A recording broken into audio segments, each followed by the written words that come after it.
Actor बर'ल' नङा बिथाङा दायो एसामिस फिल्मावबो एक्टिं खालामो। स' बिथाङा दायो गोबां मुं दङ। जोंनि हयथ' ओनसोलनि मानसिफ्रा गोबाङानो मिथिया, नाथाय बिथाङा बाहेरायाव बिराद मोजां सिनायजानाय सासे आर्टिस्ट जानो हादों। दा बिथांखौ फंनैसो मेहेरगोनां बिबुंथिनि गेजेरजों लोगोसे दोंनैसो मेथाइनि गेजेरजों दिनैनि हारिमु बेलिफांखौ बेखेवलांनो थाखाय बा बेखेवनो थाखाय आङो लाइमोन आरज आफादनि जानानै गुरै खावलायबाय।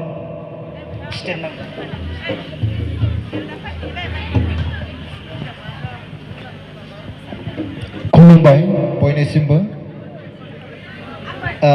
दिनैनि बे बाथौगुरि गामि समाजजों आरो लाइमोन आफादजों खुंजानाय नैबे खुंगा 29थि मानाव गेदेर दैदेनगिरि नोंथांमोन आरो नैबे सिरियावहाय जिरायनाय बे गामिनिनो मोनसे समाव आंजों जायखिजाया दिनैनि बे रुंसारि धनेश्वर बर' गोसोखां हारिमु बिलिफां आयदा बेयो जागायजेननायनिफ्राय जोबजासिम मोजाङै जालांगोन आं बेखौ मिजिंथिबाय। आरो बे हाबाफारियावहाय रंजानो फैनाय, खोनासंनो फैनाय, नायनो फैनाय, बाहागो लानो फैनाय साफ्रोमबो जोबजासिम जाहाथे मोनसे मेहेरगोनां आब्रुथिनि हाबाफारिखौ खुंनायाव गोबां दुखु जारला खस्थ'नि गेजेरजों खुंनाय जायो। आरो बेखौ खुंनायनि मोनसेल' जाहोन, जोङो माब्रै समाजखौ मोजां दालांनो हागोन, माब्रै जोङो समाज बिथिङाव मोजां खामानि मावलांनो हागोन, जोंनि दुखु जारलाफोरखौ बावनानै जों दसे सम रंजादोनि होननानैसो बे हाबाफारिफोरखौ खुंनाय जायो। सोलोंथाइ बिथिङावनो जा, आबादारि बिथिङावनो जा, समाजारि बिथिङाव खस्थ' होफैयोब्ला, आब्रुथि गैयै खालामफैयोब्ला बिनि गासै ओंथिया गैया जालाङो।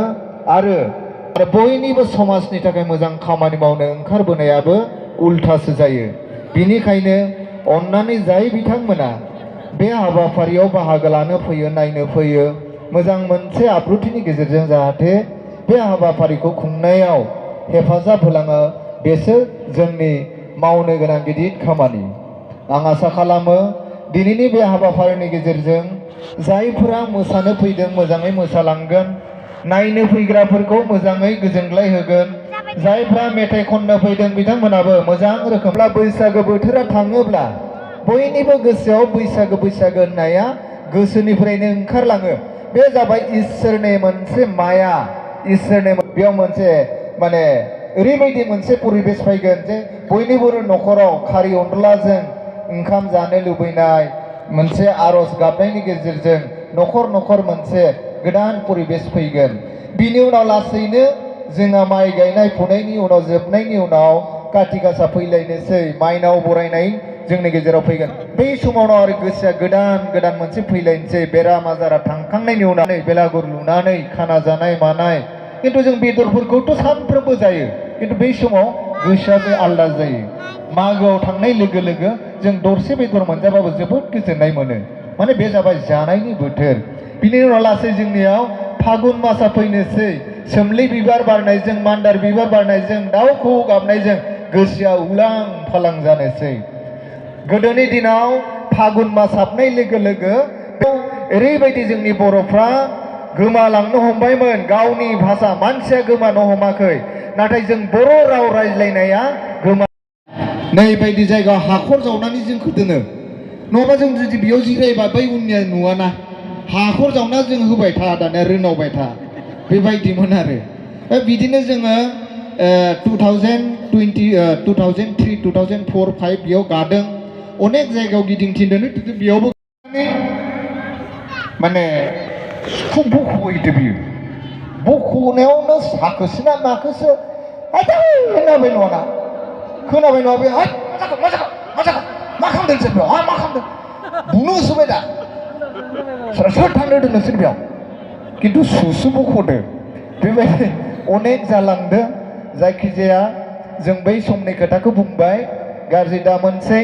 दिनैनि नैबे बाथौगुरि गामिनि रायजो राजा, गामि समाजनि मानाव गेदेर दैदेनगिरि बिथांमोनखौ साबायखर बावदों बेबायदि जौसांखौ होनायनि थाखाय।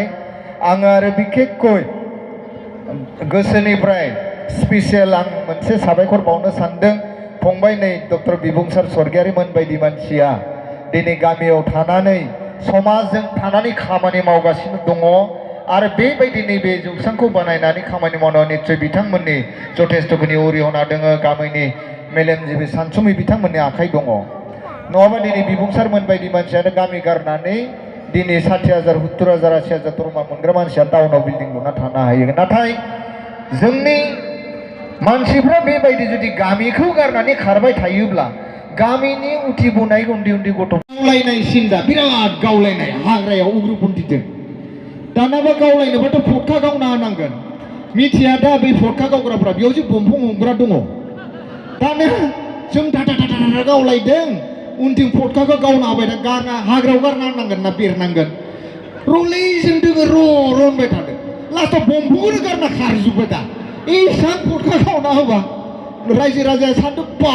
गावलायनाया बमफं सिन्दा गुबुलांदों जोंसो मिथिगोन बेयाव फटकाखौ गारना होदों जोंना डाइरेक्टरा रागा मानो गारना खारदों रायजो राजाखौ